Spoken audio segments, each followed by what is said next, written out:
एक लश्कर जिसका सरदार शेर हो और उसके साथ लश्कर में गीदड़ हो तो वो शेरों की तरह लड़ते हैं। अगर शेरों का लश्कर उसका सरदार गीदड़ हो तो वो नहीं लड़ सकते, वो जंगे हार लेते हैं। পাকিস্তানের সংসদে পাক সাংসদ নিজের দেশের প্রধানমন্ত্রীকে বলছেন গিদড়, মানে শেয়াল। সেই দেশটা আমাদের সঙ্গে কি লড়বে একবার ভাবুন। করাচি বন্দরে কি হলো? গতকাল সন্ধ্যা থেকে রাত অবধি এত উত্তেজনা, করাচি, রাওয়ালপিন্ডি, ইসলামাবাদ, শিয়ালকোট, ভাওয়ালপুর, সব জায়গা ভারত ধ্বংস করে দিয়েছে। করাচি বন্দরে কি হলো, ঠিক কি হচ্ছে, করাচি বন্দরের এই মুহূর্তের অবস্থাটা কি? অন্যদিকে ভারতের মিডিয়াকে আবার সতর্ক করলো ভারতের প্রতিরক্ষা দপ্তর, আবার সতর্ক করলো। এই কনফ্লিক্ট, যুদ্ধ শুরু হওয়ার সপ্তাহখানেক আগে ভারতের মিডিয়াকে একবার সতর্ক করা হয়েছিল, আরো একবার সতর্ক করা হলো। আর অন্যদিকে পাকিস্তানের মিডিয়া নিয়ে, পাকিস্তানের মিসাইল নিয়ে আমাদের দেশে তো ছেলে খেলা শুরু হয়েছে। কি কি আপডেট রয়েছে এই মুহূর্তে? এর আগের প্রতিবেদনটা অসংখ্য মানুষ দেখেছেন, তার জন্য ধন্যবাদ। এই মুহূর্তে কি কি ভারত পাক যুদ্ধের কি কি প্রতিবেদন রয়েছে সবটা দেখাবো। আমি মানব, দ্য নিউজ বাংলায় আপনাদের স্বাগত জানাচ্ছি। প্রতিবেদনে আসবো তার আগে ভারতের প্রতিরক্ষা দপ্তর থেকে আবার নোটিশ জারি করে পরামর্শ দেওয়া হয়েছে। আপনারা জানেন যে এক সপ্তাহ আগেই এই ঝামেলা শুরু হওয়ার আগেই একটা নোটিশ জারি করা হয়েছিল, সেখানে মিডিয়াকে কিছু পরামর্শ দেওয়া হলো। গতকালের ঘটনার পর আবার মিডিয়াকে পরামর্শ দেওয়া হয়েছে। কেন? কারণ গতকালের বেশ কিছু মিডিয়া এবং বিশেষ করে টিভি চ্যানেল গতকাল আবার লাইভ দেখিয়েছে। যখন গুলিগোলা চলছে তখন লাইভ দেখানো যাবে না, ভারত সরকারের তরফ থেকে বারবার বলা হচ্ছে।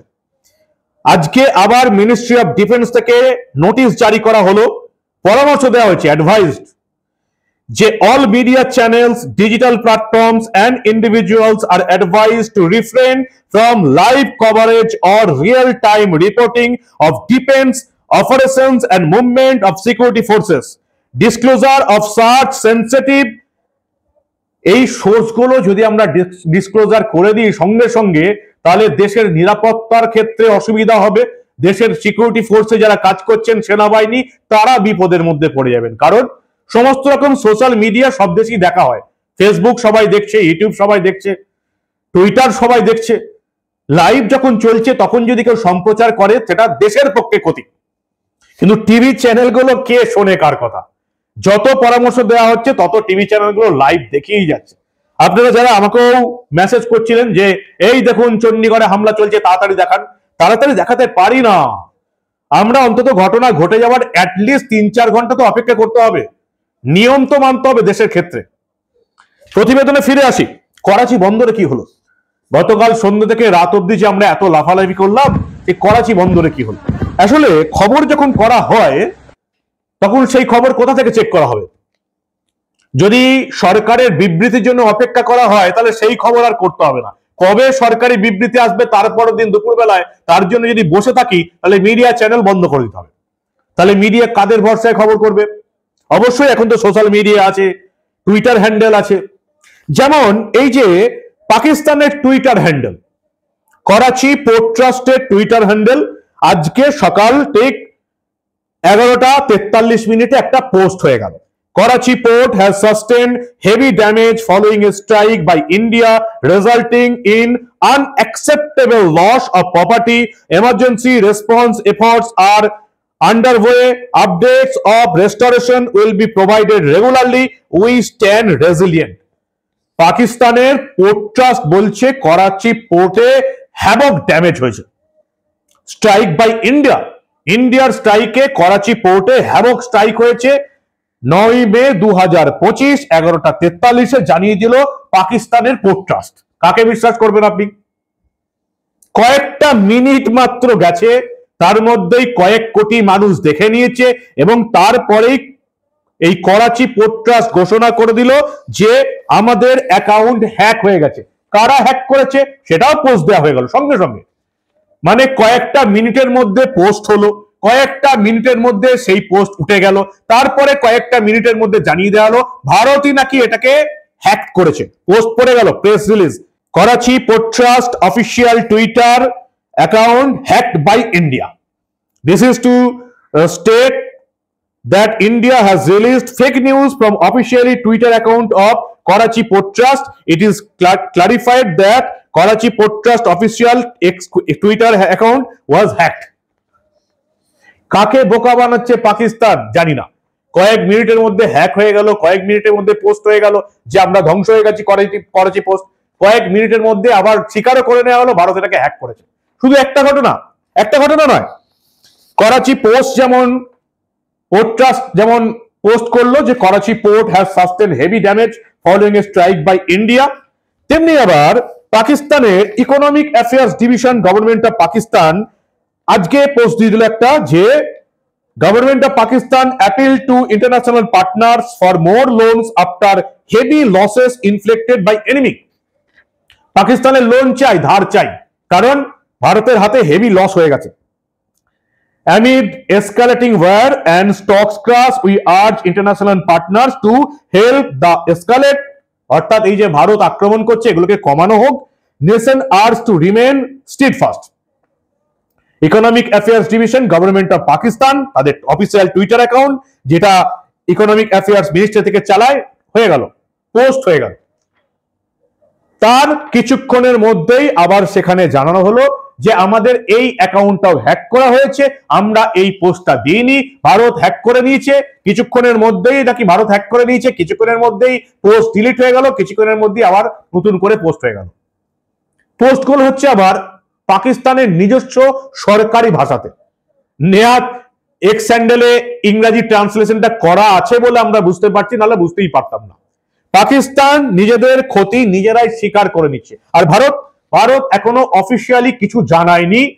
এটুকু আমরা জানতে পেরেছি যে পাকিস্তানের 12টা শহরে কালকে রিটালিয়েট করা হয়েছে, অর্থাৎ যেভাবে পাকিস্তান আমাদের জম্মু কাশ্মীর থেকে শুরু করে গুজরাট থেকে শুরু করে রাজস্থান থেকে শুরু করে বিভিন্ন জায়গায় একসঙ্গে ড্রোন হামলা, মিসাইল হামলা করেছে এবং যার একটাও ভারতের মাটিতে পড়েনি, প্রত্যেকটাতেই আমাদের যে ক্ষেপণাস্ত্র ধ্বংস সিস্টেম আছে সেই সিস্টেম প্রত্যেকটা ক্ষেপণাস্ত্র এবং ড্রোনকে আকাশেই ধ্বংস করে দিয়েছে।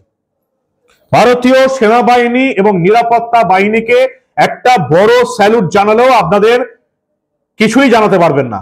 একটা বড় স্যালুট শুধু জানাতে পারেন, কারণ যা তারা করেছে, একটাও ড্রোন একটাও ক্ষেপণাস্ত্র যদি আসতো মৃত্যুর সংখ্যা বাড়তো, কিন্তু তারা প্রত্যেকটি গত 2-3 দিন ধরে পাকিস্তানের প্রত্যেকটা অ্যাটাক মাঝ আকাশেই রুখে দেওয়া হয়েছে। শুধু পাকিস্তানের অ্যাটাক নয়, আমাদের বিএসএফ আবার কি করেছে দেখুন, এই সাম্বা সেক্টরে একের পর এক কাশ্মীরের বর্ডারে গুলিগোলা চালাচ্ছে এবং যাতে জঙ্গিরা ঢুকে ভারতে নিরীহ মানুষ মারতে পারে এই যুদ্ধের বাজারেও সেই চেষ্টাটা করছে। এবং বিএসএফ এর তরফ থেকে ভিডিও রিলিজ করা হয়েছে, সাম্বা সেক্টরে একেবারে এই জঙ্গিদের ঘাঁটি গুড়িয়ে দেওয়া হলো। যেমন পাকিস্তানের ভেতরে জঙ্গিদের ঘাঁটি গুড়িয়ে দেওয়া হয়েছে, তেমনি আমাদের সীমান্তে যারা ভারতে ঢুকতে চাইছে জঙ্গি গোষ্ঠী, তাদের রীতিমতো জঙ্গি ঘাঁটিগুলো গুড়িয়ে দেওয়া হলো। ছবি রিলিজ করেছে সরকারি তরফে, দেখুন আপনারা।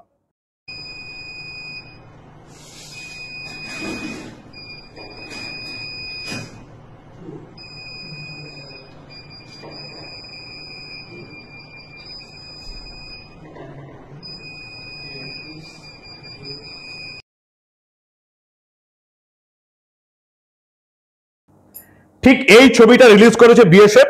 এখান থেকেই মোট 7 জন জঙ্গির মৃত্যুর খবর পাওয়া যাচ্ছে।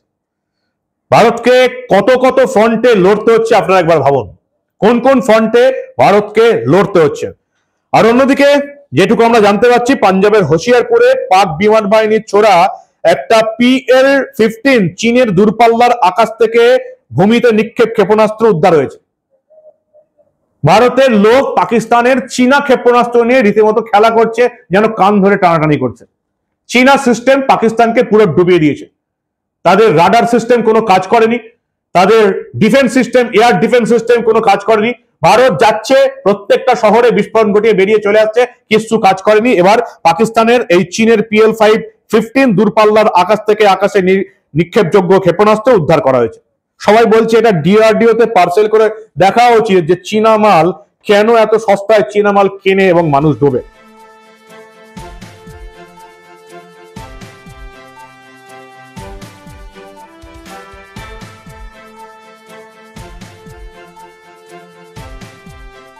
অন্যদিকে সবচেয়ে যেটা বড় খবর, পাকিস্তানের পার্লামেন্টে পাক সাংসদ পাকিস্তানের প্রধানমন্ত্রী শাহবাজ শরীফকে বলছেন গিদর, মানে শেয়াল।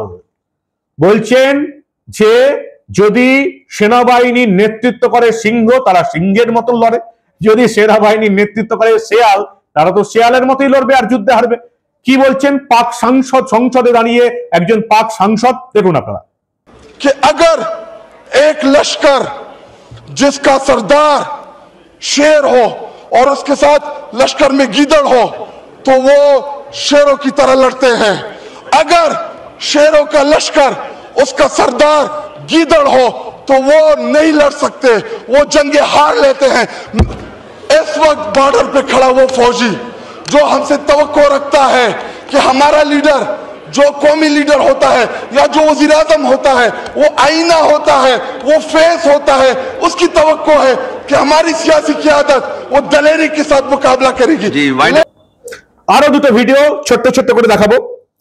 এবং ইনিও দেশে লোক নয়, পাকিস্তানের প্রতিরক্ষা মন্ত্রী খোয়াজা আসিফ বলছেন যে আমরা ভারতের ড্রোন নামিয়ে দিতে পারতাম, মাঝাকাছি ধ্বংস করে দিতে পারতাম, কিন্তু আমরা করিনি।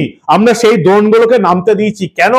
যাতে তারা আমাদের চিহ্নিত করতে না পারে যে কোথা থেকে আমরা গুলি চালাচ্ছি, কোথা থেকে আমরা ক্ষেপণাস্ত্র চালাচ্ছি। আমি জানতাম এতদিনে এই বাংলাদেশে যারা আছে তারাই এরকম মূর্খের মতন কথা বলে। তাদের অবৈধ আব্বু পাকিস্তানেও যে আছে আমার সত্যি জানা ছিল না। তারপর আবার কে? পাকিস্তানের প্রতিরক্ষা মন্ত্রী খোয়াজা আসিফ, তিনি ভারতের একটা ড্রোনও নামাতে পারেননি, প্রত্যেকটা ড্রোন তার টার্গেটে হিট করেছে। তিনি কি অজুহাত দিচ্ছেন পাকিস্তানের মানুষকে? আমি জানি না পাকিস্তানের মানুষ এতটাই মূর্খ কিনা। ভালো করে শুনুন খোয়াজা আসিফ, পাকিস্তানের প্রতিরক্ষা মন্ত্রী। कल का जो ड्रोन हमला हुआ, वो ड्रोन हमला बेसिकली हमारी जो लोकेशंस हैं उसको डिटेक्ट करने के लिए जो है किया गया। एक टेक्निकल चीज़ है जिसको मैं उस तरह एक्सप्लेन नहीं कर सकता, और इसलिए उनको इंटरसेप्ट ना किया गया ताकि हमारी लोकेशंस जो हैं वो लीक ना हो या वो लोकेट ना हो। এখানেই শেষ নয়, দেশকে কিভাবে আন্তর্জাতিক দুনিয়ায় বড় বিপদে ফেলতে হবে সেটাও পাকিস্তানের প্রতিরক্ষা মন্ত্রী খোয়াজা আসিফকে দেখে শিখতে হবে। খোয়াজা আসিফ বলছেন যে আমাদের মাদ্রাসাগুলোতে যা শিক্ষা দেওয়া হয় সেখানকার ছাত্ররাই আমাদের সেনার সেকেন্ড লাইন অফ ডিফেন্স। অবিশ্বাস্য ব্যাপার। পাকিস্তানের মাদ্রাসাতে কি হয় সেটা স্বীকার করে দিচ্ছেন পাকিস্তানের প্রতিরক্ষা মন্ত্রী খোয়াজা আসিফ। মাদ্রাসাতে যে জঙ্গি ট্রেনিং হয় সেটা তিনি স্বীকার করে দিচ্ছেন, বলছেন সেনার পরই সেকেন্ড লাইন অফ ডিফেন্স হচ্ছে আমাদের মাদ্রাসা। আমি বিশ্বাস করিনি যতক্ষণ না শুনছিলাম। আপনারা দেখুন যদি বিশ্বাস করেন।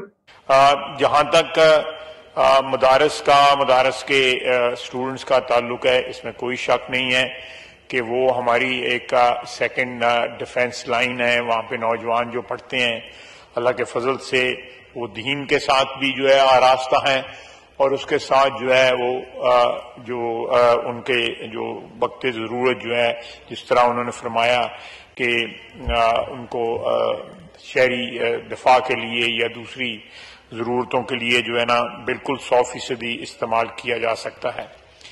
এর মধ্যে আরো একটা বড় আপডেট আছে। পাকিস্তান এই মুহূর্তে কোনো দেশের সাহায্য পাচ্ছে না। চীন পর্যন্ত নিজেদের গুটিয়ে নিয়েছে। চীনা মালগুলো পাকিস্তানকে যে কত বড় বিপদে ফেলে দিয়েছে সেটা আবার পাকিস্তান হারে হারে টের পেয়েছে। এই সামান্য কটা চীনা মাল নিয়ে তারা ভারতকে হুঙ্কার দিয়ে এসছে এত বছর ধরে। যুদ্ধ শুরু হতেই চীনা মালের যে কি অস্তিত্ব সেটা সবাই টের পেয়ে গেছে। চীন তাদেরকে সাপোর্ট করছে না। কেন করছে না? কারণ চীন নিজেই বিপদে পড়ে গেছে। তারা পাকিস্তানকে দখল করে ভারতের বিরুদ্ধে কাজে লাগাবে বলে তারা পাকিস্তানে কোটি কোটি ডলার ইনভেস্ট করেছে। পাক অকুপাইড কাশ্মীরে তারা ইনভেস্ট করেছে, বালুচিস্তানে তারা ইনভেস্ট করেছে, তারা পাকিস্তানে ইনভেস্ট করেছে। এবার তারা বুঝে গেছে যে এই ইনভেস্টটা পুরোপুরি জলে যাবে, চীন তাদের পাশে নেই। আমেরিকা পরিষ্কার জানিয়ে দিয়েছে নিজেদের ব্যাপার নিজেরা বুঝে নাও। প্রেসিডেন্ট ডোনাল্ড ট্রাম্প বলেছেন এটা ভারত পাকিস্তানের নিজস্ব ব্যাপার। আমেরিকার ভাইস প্রেসিডেন্ট জেডি ভ্যান্স স্পষ্ট করে জানিয়ে দিয়েছেন এই দ্বন্দ্বে, এই বিতর্কে মার্কিন হস্তক্ষেপের প্রশ্নই আসে না। চীন সাহায্য চাইছে আন্তর্জাতিক দুনিয়ায়, কেউ তাকে আর্থিক সাহায্য করছে না। বিশ্ব ব্যাংক জানিয়ে দিয়েছে করবো না, আইএফ জানিয়ে দিয়েছে করবো না। আইএমএফ এর যতদূর সম্ভব মিটিং আছে, সেখানে ভারত প্রতিবাদ জানাবে যে পাকিস্তানকে, জঙ্গি সংগঠনকে কোনো পয়সা দেওয়া যাবে না। এই হচ্ছে এখনকার আপডেট। সব দিক দিয়ে পাকিস্তান বেজায় বিপদে পড়ে গেছে। স্বাভাবিক ব্যাপার, এটা হবে আমরা জানতাম, কিন্তু এত তাড়াতাড়ি হবে সেটা জানতাম না। ওদিকে বালোচ বিদ্রোহীরা বালুচিস্তান স্বাধীন বলে ঘোষণা করে দিয়েছে। বালুচিস্তানের শিক্ষাবিদরা, বুদ্ধিজীবীরা রাষ্ট্রসংঘে এবং ভারতের কাছে বালুচিস্তান স্বাধীন রাষ্ট্র হিসাবে স্বীকৃতি চাইছেন। ভারতের উচিত যে প্রথম দেশ হিসাবে বালুচিস্তানকে স্বাধীন রাষ্ট্র হিসাবে স্বীকৃতি দেওয়া। দেখা যাক রাষ্ট্রসংঘ কি করে। কি বলবেন আপনারা? এই হচ্ছে এখনকার আপডেট। পাকিস্তান আজকে ভোরেও আক্রমণ চালানোর চেষ্টা করেছে, একটা মিসাইল ক্ষেপণাস্ত্র ভারতের মাটিতে স্পর্শ করেনি। ভারতের সেনাবাহিনী সবকটা ক্ষেপণাস্ত্র এবং মিসাইলকে মাঝ আকাশেই রুখে দিয়েছে। বড় স্যালুট দিন একটা ভারতের সেনাবাহিনীকে। দেখতে থাকুন দা নিউজ বাংলা। আমরা আবার এই ধরনের অনেক ঘটনায় চেপে রাখতে দেব না।